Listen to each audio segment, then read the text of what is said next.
Yes, reka nizere ko mumeze neza cyane mwebwe mudukurikirana hano kuri Bikorwa official. Nk'ibisanzwe twagarutse mu makuru agezweho mu ruganda rw'imyidagaduro ikaze. Tugiye kugaruka ku musore umuhanzi dukunda turi benshi Andi Bumuntu. Amakuru tubazaniye ngo ameze gute? Ishami ry'umuryango w'abibumbye ryita ku bana bato UNICEF hano mu Rwanda ryasinye amasezerano y'imikoranire n'uyu muhanzi wacu dukunda turi benshi Andi Bumuntu mu rwego rwo gukorera ubuvugizi abana bafite ikibazo cyangwa se ibibazo byo mu mutwe. Oh my god, reka mvuga ati wow, iki kintu Andi Bumuntu yakoze cyangwa se amasezerano yasinye ni ikintu kidasanzwe, n'ubwitange, n'urukundo. Wow, urumva agiye kujya akorana na UNICEF kugira ngo bakorere ubuvugizi aba bantu bafite ibibazo byo mu mutwe. Reka mvuga ati let God bless him, Imana imuhe umugisha.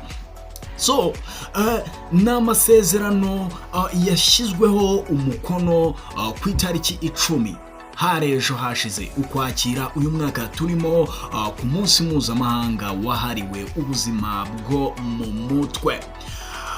Andi Bumuntu yavuze ko gukorana na UNICEF bigamije gukorera ubuvugizi by'umwihariko abana bafite ibibazo byo mu mutwe n'ibindi bitandukanye. Oh my god, Andi Bumuntu, so nanjye ubwanjye nimubona nzamushimira cyane kubera iki gikorwa ni gisanzwe. Iki ni igikorwa gikora abantu bake cy'ubwitange n'urukundo. So Andi Bumuntu yagaragaje ko hazatangwa ubutumwa buzatuma abantu bafite ibibazo byo mu mutwe basanga mu bandi, bafite ibibazo byo mu mutwe bisanga mu bandi, nibumve ko ari igisebo cyangwa ko ntacyo bamaze. Wow, wow. Mu magambo ye Andi Bumuntu yagize ati cyangwa se kubona umuntu ufite icyo kibazo bakumva ko ari igicibwa, ahubwo bakwiriye kumenya aho bagomba kujya kwaka ubufasha.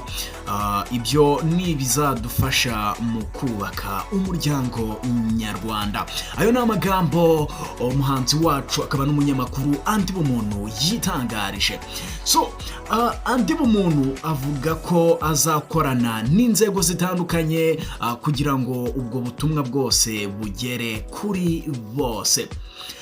Dukomeje tudatinze, umuyobozi wa UNICEF mu Rwanda Juliana Lindsay yavuze ko hari ibibazo byinshi urubyiruko rukunda guhura nabyo bigatuma bishora mu biyobyabwenge n'izindi ngeso mbi, ndetse bamwe bagahohoterwa kubera kutagira ababarengera. So yavuze ko binyuze mu gukora ubukangurambaga bagira uruhare rwo kugira ngo abantu bamenye ko ibyo bibazo bihari kandi abafite ibyo bibazo bamenya ko uko babona ubuvuzi, kandi hari kandi no kurwanya ihohoterwa rikorerwa abana ndetse no kurwanya imirire mibi. So